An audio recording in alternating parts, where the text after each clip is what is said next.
İsa uğrunda biz nəyisə itiririksə, biz daha çox əldə edirik. Amma özümüzə görə, öz mənfəətimizə görə nəyisə saxlayırıqsa, biz onu itiririk. Dünyanın gözündə bu məğlubiyyət ola bilər, bizim gözümüzdə bu məğlubiyyət deyil.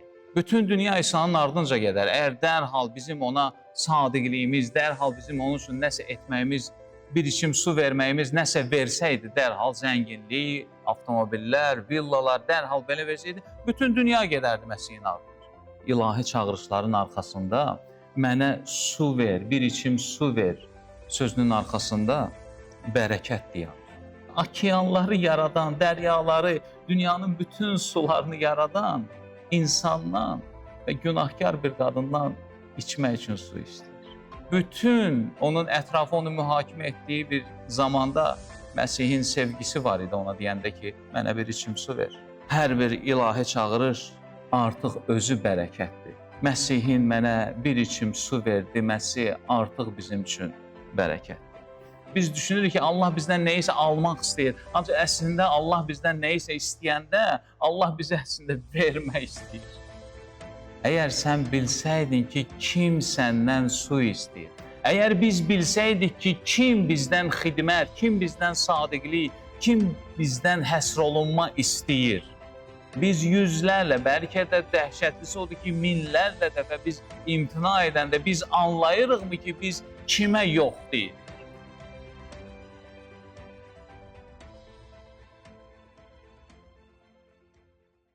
Həyatımıza baxsaq, biraz səthi də olsa nəzər salsaq, biz görəcəyik ki, biz çoxsaylı mesajlar alırıq, çoxsaylı SMS-lər alırıq və necə ki, telefonumuzda elə bir göndərənlər var ki, onlar bizim üçün prioritet təşkil etmir, necə ki, biz onlara baxmırıq və eləcə də həyatımızda elə mesajlar olur, elə SMS-lər olur ki, biz onlara baxmırıq.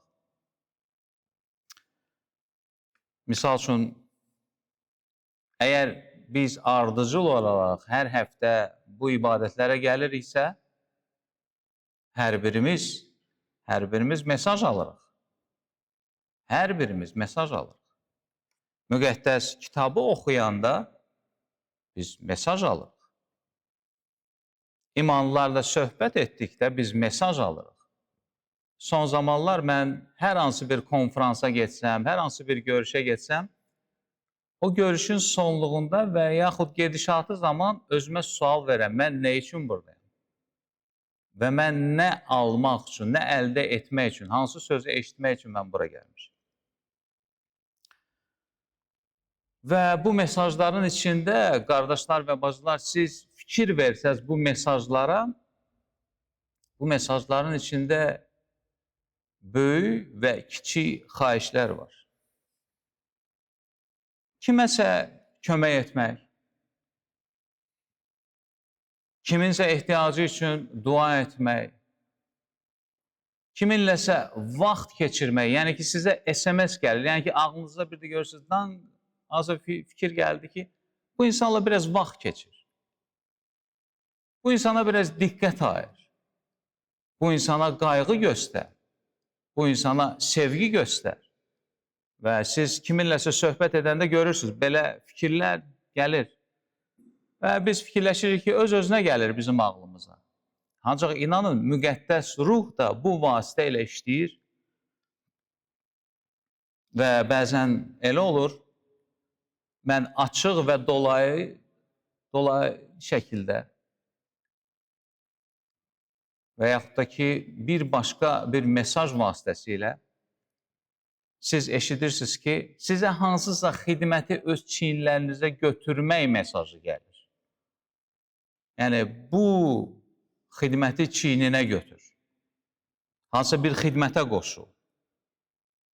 Hökmən hakim o deyil ki, siz rəhbər olasınız o xidmətdə və yaxud da ki, ən yük daşıyan bir mövqedə də yanasınız, xırda bir yükü daşıyasınız o xidmətdə. Və biz dərhal bizim kalkulyatorumuz işə düşməyə başlayır. Biz dərhal, bizim əksəriyyətimiz mühasib təfəkkürü ilə idarə olunur. Mən də o cümlədən. Biz baxsaq, bir insan olaraq biz mühasib təfəkkürü ilə həyatımızı idarə etməyə başlayırıq və biz fikirləşirik ki, aha, mən bu insanla görüşmək üçün, bu insana vaxt ayırmaq üçün bir sıra qurbanlar verməliyim. Misal üçün, pul, zaman və rahatlıq. Və biz fikir versək görəcək ki, biz həyatımızda çox addımlar atırıq bu şeyləri əldə etmək üçün, bu şeyləri səmərəli xərcləmək üçün və bizim hansısa bir insana bunu sərf etməyimiz bizim üçün mənfəətli görsənmir, sərfəli görsənmir və məntiqli görsənmir. Biz pul sərf etməliyik, vaxt sərf etməliyik, rahatlıq qurban verməliyik.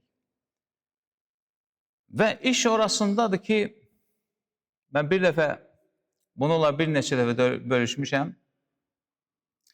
Mən bir yerdə, Praqada bir kəlamla bölüşürdüm və orada yaşlı insanlar idi adətən. Əksəriyyəti yaşlı idi, xidmətçilər idi, pastorlar idi. Və vəz zamanı mən çalışıram göz kontaktı qurum dinləyicilərlə və vəz zamanı hər dəfə gözüm o qızcığaza toxunanda bir neçə saniyə elə bil ki, bizim baxışlarımız toqquşurdu. Və mənə təəccüblü gəlirdi və o sarışın idi. Mən deyirdim, bu dili də başa düşmür. Tərcüməsi var idi, ingilis dilində tərcümə edirdi. Və mənə qəribə gəlirdi ki, bu qız gözün çəkmir və elə bir susamış vəziyyətdə dinləyir. Və vəzin növbəti günü o balaca qızcığaz, bilmirəm 14 ya 15 yaşı var idi. O mənə yaxınlaşdı. Mən sizə o qədər minnətdaram. Siz mənim həyatıma danışırsınız. Siz mənim həyatımdakı problemlərə danışırsınız. Təsəvvürünüzə getirsiniz. 14-15 yaşında qızcığaz. Və iş orasındadır ki, illərlə bizim dini təcrübəyə malik olduğumuz halda bizdə bir kütləşmə gedir. Nə qədər ki, bizim stajımız çoxalır, o qədər bizim həssaslığımız azalır. Ancaq əslində hər şey əksinə olmalı. Baxın, biz eşidirik ki, bəzən elektrik cərəyanı təcrübəli bir elektrik vurur. Nə üçün? İllər keçdikcə o elektrik cərəyanından qorxusunu itirir. Və dənizdə batanların əksəriyyəti üzə bilməyənlər deyil. Üzə bilməyənlər uzağa getmir qorxularında. Üzə bilənlər batır. Və biz, qardaşlar və bacılar, illərin təcrübəsinə malik olduğumuz halda biz həmin bu SMS-ləri görmürük artıq. Görmürük ki, Rəbb bizə bu mesajları göndərir. Vəzlər vasitəsilə, kəlam oxumaq vasitəsilə, ünsiyyət vasitəsilə, həyatımızda və başımıza gələnlər vasitəsilə, evladlarımızın həyat yolu vasitəsilə, evladlarımızla münasibətlər vasitəsilə Rəbb bizə mesajlar göndərir və biz isə karıq, koruq, lalıq və ürəyimiz daşdaşır.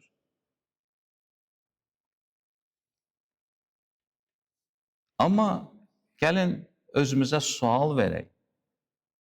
Heç düşünürsənmi sən özünü eşitməzliyə vurduqda, sən bu və ya digər xidmətdən imtina etdikdə, sən kimi görmürsən? Sən kimin çağırışını nəzərə almırsan? Sən vaizinmi çağırışını nəzərə almırsan? Yoxsa səcdə etdiyin, iman etdiyin Rəbbinmi çağırışını? Yəhya müjdəsində biz bugün parçanı oxumadıq, çünki bu parça çox məşhur parçadır. Yəhya müjdəsində şagirdlər Məsihdən aralandıqdan sonra Məsih quyuya gələn bir qadını görür. Su götürməyə gələn bir qadını görür. Və Məsih ona deyir, bir içim su vermə. Bir içim su vermə. Və Məsih əslində çox qaydaları pozurdu, İnsanların ağlında olan bir çox qaydaları pozurdu. Çünki o zaman kişi qadına yaxınlaşa bilməzdi. Tanımadığı bir qadına yaxınlaşa bilməzdi. İkinci də bir ənənə qaydası idi ki, Yahudi əyallarla Samariyalıların arasında bir dərin bir ziddiyyət var idi və Yahudi əyallar Samariyalılardan heç nə istəmirdi. Ümumiyyətlə alış-verişləri yox idi onların. Və qadın deyir, sən Yahudi əyalı, mən Samariyalı, sən məndən su istəyirsən. Və Məsih ona deyir ki, əgər sən bilsəydin ki, kim səndən su istəyir, əgər sən bilsəydin ki, kim səndən su istəyir, əgər biz bilsəydik ki, kim bizdən xidmət, kim bizdən sadiqlik, kim bizdən həsr olunma istəyir. Və indi, qardaşım, bacım, indi sən düşün ki, mən bu illər boyu, mən əminəm ki, burada hər birimiz bir dəfə də deyil, 10 dəfə də deyil, bəlkə də 100 dəfələrlə imtina etmişik Məsihə, hansı bir xidməti görməyə, hansı bir işi görməyə, hansısa bir yükü götürməyə, hansısa bir dua xidmətini götürməyə, hansısa bir çətinliyə girməyə, hansısa bir qurbana girməyə. Biz yüzlərlə, bəlkə də dəhşətlisi odur ki, minlərlə dəfə biz imtina edəndə biz anlayırıqmı ki, biz kimə yox deyirik?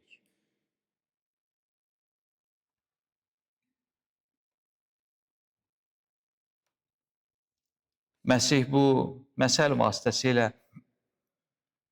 o qadına deyir, əgər sən bilsəydin ki, kim səndən su istəyir. Və bununla Məsih bizə mesaj verir.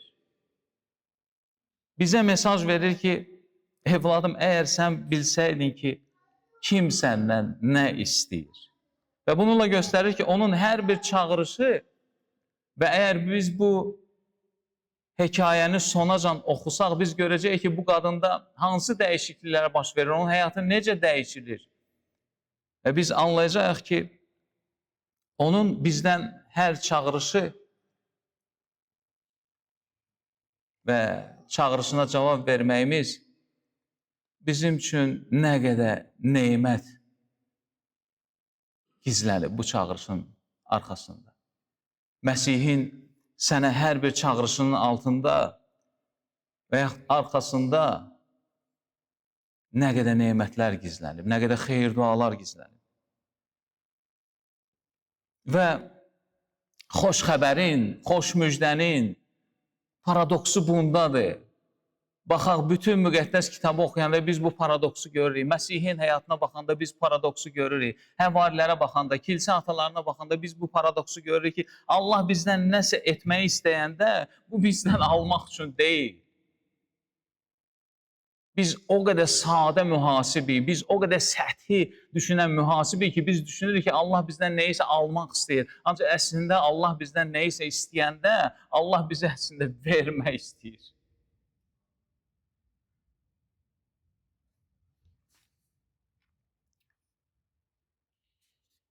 Mən 90-cı illərin ortasında imana gəlmişəm.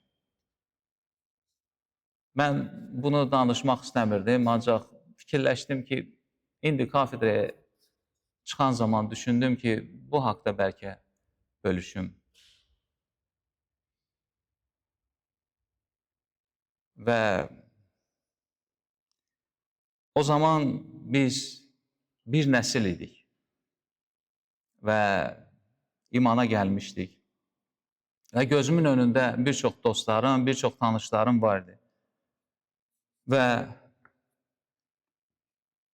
bunu özümü övmək üçün demirəm, ancaq həyatını həsr edən insanların arasında mən özümü, Rəbbin lütfü ilə özümü görürüm.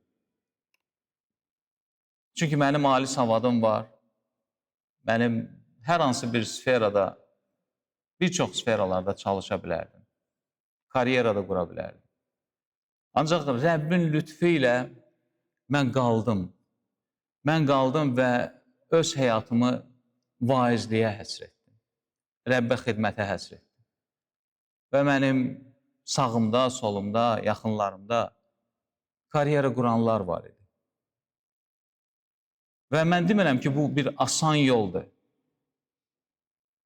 Və mən demirəm ki, bu asanlıqla başa gəlir. Çünki ailə içində bir çox problemlərlə mənim qarşılaşdığım zamanlar olub və mənim təxminən yaşım 40-a yaxın idi. 38, 39 yaşıma can. Mən üzr istəyirəm. Mən bu haqda heç vaxt kafedradan danışmamışam. Bəlkə həyat yoldaşıma da xoş deyil bunu eşitmək və xoş deyil ümumiyyətlə ki, mən bununla bölüşürəm. Mənim yaşım 40-a yaxın idi və mən maddi çətinliklər çəkirdim və mənim həyat yoldaşım ev yığışdırırdı. Amma mənim yaxınlarım karyera qururdu. Və Allahın lütfu ilə mən qalırdım və xidmət edirdim. Və bugünə mən baxanda və bugünkü səviyyədən baxanda mən görürəm ki, mənim xırda bir Rəbb üçün etdiyim, xırda bir su süzüb verməyim özündə mənim həyatıma nə qədər bərəkətlər gətirdi. Mənim həyatıma nə qədər bərəkətlər gətirdi. Və mən özümü o karyeraya həsr edənlərdən mən üzr istəyirəm. Özümü çox-çox məmnun, çox-çox xoşbəxt hiss edirəm. Və bilirsiniz, Məsih bizə və bugün də hər bir yaşımızda 10 yaşım varsa, 15 yaşım varsa, 60 yaşım varsa, 70 yaşım varsa, hər bir yaşda sənə SMS göndərir və deyir, mənə bir içim su ver. Mənə bir içim su ver. Rahat divanından qalx, mənə bir içim su ver. O yığdığından biraz çıxar elə, mənə bir içim su ver. O seriallara baxmaqdan və yaxud da ki, hansısa bir sosial şəbəkələrdə o keçirdiyim vaxtından mənə bir içim su ver. Mənə bir içim su ver. Mən səni doyuzduracam. Mən sənin həyatıma məmnunluq gətirəcəm. Mənə bir içim su verməyə müqabilində mən sənə həyat suyu verəcəm.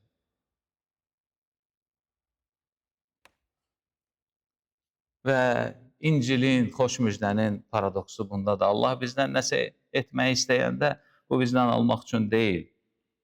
Bu bizi zənginləşdirmək üçündür, zənginləşdirmək üçündür, zənginləşdirmək üçündür. Həqiqi mənada zənginləşdirmək üçün. Hər bir ilahi çağırış artıq özü bərəkətdir. Məsihin mənə bir içim su ver deməsi artıq bizim üçün bərəkətdir. Rəbb bizə ehtiyacı olduğuna görə demir ki, mənə su verin. Rəbb bizi sevdiyimizə görə deyir ki, mənə bir içim su ver.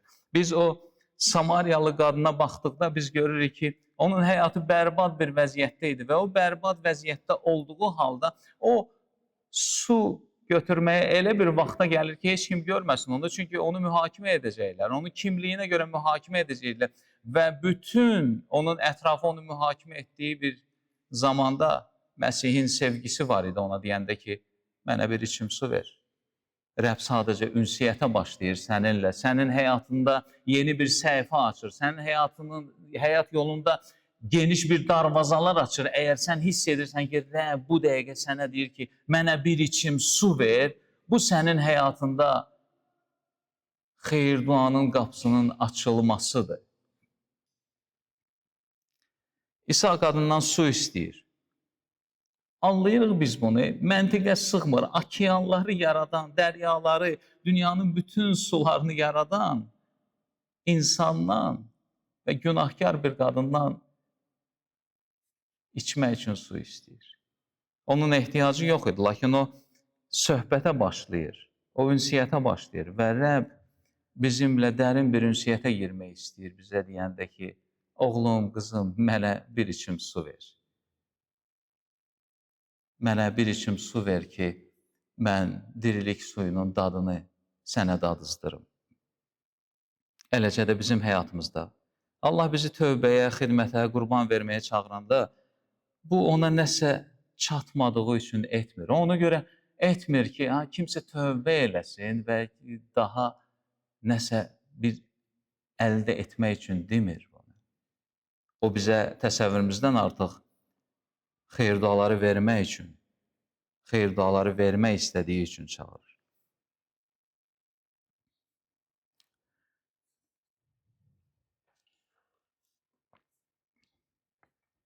Biz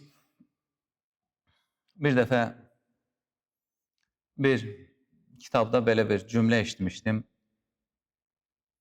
Orada yazılır ki, İbrahim Peyğəmbərin xeyir-duası dünyaya Rəbbin gözü ilə baxmaq qabiliyyətində idi. O bu dünyaya baxanda Rəbbin gözləri ilə baxa bilirdi və Rəbb istəyir ki, biz onun gözləri ilə bu dünyaya, bu münasibətlərə baxa bilək və biz bir çox vaxt anlamırıq ki, ilahi çağırışların arxasında mənə su ver, bir içim su ver sözünün arxasında bərəkət dayanır. Samariyalı qadın cavab verir. Necə olur ki, sən bir yəhudi məndən Samariyalıdan su istəyirsən? Onun gözləri bağlı idi. O yalnız sosial sərhədləri, ənənələri, keçmiş təcrübəni görürdü. Biz də tez-tez belə oluruq. Biz də tez-tez belə oluruq. Biz də ənənələrə baxırıq, qaydalara baxırıq, bu dünyadakı münasibətlərə baxırıq, bu dünyadan öyrəndiklərimizə, bu dünyadakı təcrübəmizə baxırıq. Allah bizi kimisə bağışlamağa çağırdıqda, mən hələ də düşünürəm ki, kilsədə biz oturanda o qədər bağışlamadığımız insanlar var. Var bağışlamadığımız insanlar, en qədər. Yəni, bir nəfər də deyil.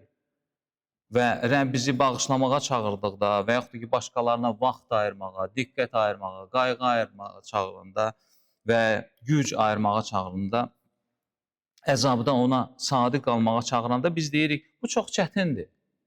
Bu çox çətindir, bu ədalətsizdir. Bu məni xoşbəxtlikdən məhrum edir. Amma Məsih deyir, əgər sən bilsəydin ki, kim səndən nə istəyir? Əgər biz bilsəydik ki, kim səndən nə istəyir? Əgər biz onun hər çağırışının arxasında dirilik suyunun, həyat suyunun olduğunu bilsəydik, müqavimət göstərməzdik. İnanın, əgər Məsih bizə o məqamda ki, bizdən nəsə istəyir, gələcəyi bizə göstərsəydi, biz tam şübhəsiz durardıq və o suyu verərdik, vaxtımızı verərdik, paramızı verərdik, gəncliyimizi həsr edərdik, gücümüzü, komfortumuzu verərdik. İlahi çağırışlar çox vaxt nə üçünsə biz düşünürük ki, əgər ilahi çağırış dərhal bizim həyatımıza rahatlıq, dərhal bizim həyatımıza maddi xeyir-dua versə, bütün dünya belə edir. Bütün dünya İsa'nın ardınca gedər. Əgər dərhal bizim ona sadiqliyimiz, dərhal bizim onun üçün nəsə etməyimiz, bir içim su verməyimiz nəsə versəydi, dərhal zənginlik, avtomobillər, villalar dərhal belə versəydi, bütün dünya gedərdi Məsihin ardınca. İlahi çağırışlar çox vaxt əzabdan da keçir. Amma məhz orada həyat suyunu biz tapırıq. Müqəddəs kitabı oxuyanda nə qədər qəhrəman var ki, Rəbbin ardınca getdiyinə görə əzab görüblər. Vəftizçi Yəhya, həvarilər. Və dünyanın gözündə bu məğlubiyyət ola bilər, bizim gözümüzdə bu məğlubiyyət deyil. Onlar əzab vasitəsilə izzət tacını alırlar və Rəbbin sevincinə girirlər. Biz qurbanlardan qorxuruq. Gəlin biz etiraf edək ki, biz qurbanlardan qorxuruq. Biz qurbanlardan qorxuruq. Biz qurban verməkdən qorxuruq, çəkinirik. Çünki düşünürük ki, bunlar həyatımızı alacaq. Çünki bunlar bizim həyatımızı korlayacaq. Ancaq əslində belə deyil. Məhz Məsih naminə qurban verdikdə biz həyatımızda o həyat suyunu əldə edirik. İncilin öncədən söylədiyim kimi paradoksu budur. İsa uğrunda itirən hər şeyi əldə edir. İsa uğrunda biz nəyisə itiririksə, biz daha çox əldə edirik. Amma özümüzə görə öz mənfəətimizə görə nə isə saxlayırıqsa, biz onu itiririk. Çox qəribə bir şey. Bu dünyanın öyrətdiyi bir şey deyil. Biz İsa'nın uğrunda bunu veririksə, biz daha çox əldə edirik. Əgər biz özümüz uğrunda bunu saxlayırıqsa, biz daha çox itiririk. Məsih ilahi çağırışın həmişə bərəkət gətirdiyini bizə göstərir.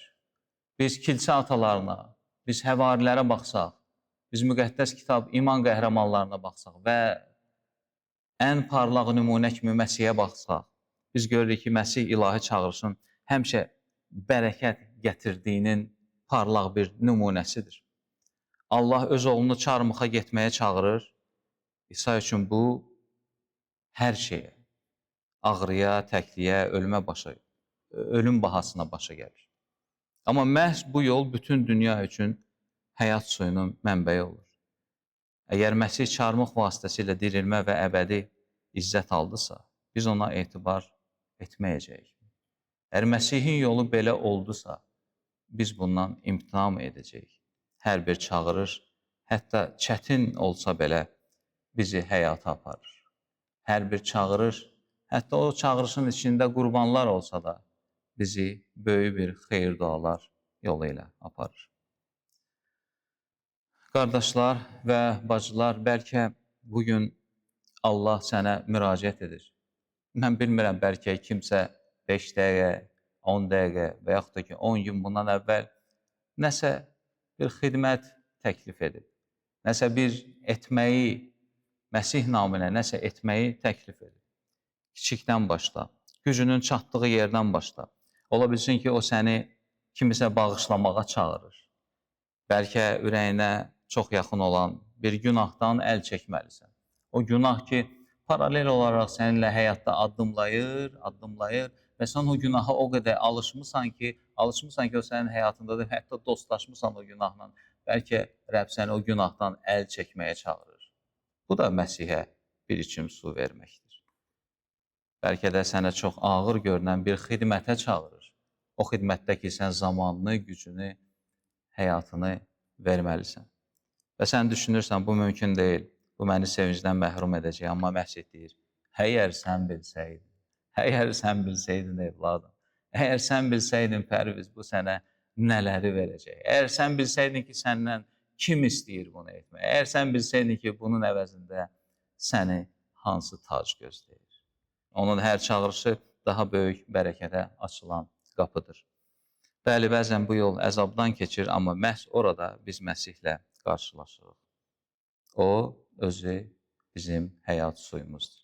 Ona görə də Allah sənə, mənə ver deyəndə, mənə su ver deyəndə etibar et. Çünki o sənə onsuz da ağlından çox artıq olan, ağlından keçməyən xeyir duaları verməyə, həyat suyunu verməyə hazırdır və verirdi. Ona indidən və əbədiyyən şan, şərəf və izzət olsun. Xahiş edirəm, ayağa qalxaq və dua edək bu söz üçün. Ata Allahımız, minnətdarıq sənə. Minnətdarıq ki, sən susan Rəbb deyilsən. Bəzən biz valideyn olaraq evladlarımız nəyisə doğru etməyəndə biz onlardan inciyirik və biz susuruq. Bir müddət onlarla danışmırıq. Sanki bu vasitə ilə onları cəzalandırırıq. Ancaq sən, ya Rəbb, bizi tamamilə başqa cür tərbiyə edirsən. Sən tamamilə başqa bir təbiətə, başqa bir ürəyə, başqa bir idrak sahibisən, ya Rəbb. Sən kamil sevirsən, ya Rəbb. Sən kamil sevirsən və külli ixtiyarsan. Bizi elə sevirsən ki, bizimlə hər gün danışırsan. Bizi hər gün dəyişikliyə, bizi hər gün mübarizəyə, bizi hər gün ayağa qalxmağa çağırırsan. Minnətdarıq sənin sözünə görə. Minnətdarıq ki, sözün vasitəsilə, ya Rəbb, sən bizimlə danışırsan. Minnətdarıq ki, bugünkü mesaj vasitəsilə sən öz kimliyini ortalığa qoyursan. Ya Rəbb, sən göstərirsən ki, bizdən nəsə istəyəndə, bizə nəsə müraciət etdikdə və bu sənin sevgindən irəli gəlir, ya Rəbb. Sən bizimlə ünsiyyətə başlayırsan, mənə ver, mənə su ver deyəndə, sən bizimlə ünsiyyətə başlayırsan. Sən mənə su ver deyəndə, sən bizim üçün xeyir duaların qapısını açırsan. Sən mənə su ver deyəndə adətləri, ənənələri, qaydaları, bütün nizam intizamları bu dünyada olan bütün qaydaları pozursan, çünki əslində sən deməli deyildin ki, mənə su ver, çünki su mənbəyi sən özünsən, sadəcə sən bizə bərəkət vermək istəyirsən, sadəcə sən bizim idrakimizi, sən bizim ürəyimizi, sən bizim həyatımızı, sən bizim təyinatımızı, sən bizim gələcəyimizi dəyişmək istəyirsən, ya Rəbb, minnətdarıq sənə. Hər şeyə görə minnətdarıq, hər şeyə görə minnətdarıq. Ən xırda şeylərə görə də minnətdarıq ki, atamız, sən bizə müraciət edirsən. Sənin müraciətin artıq sevgidir,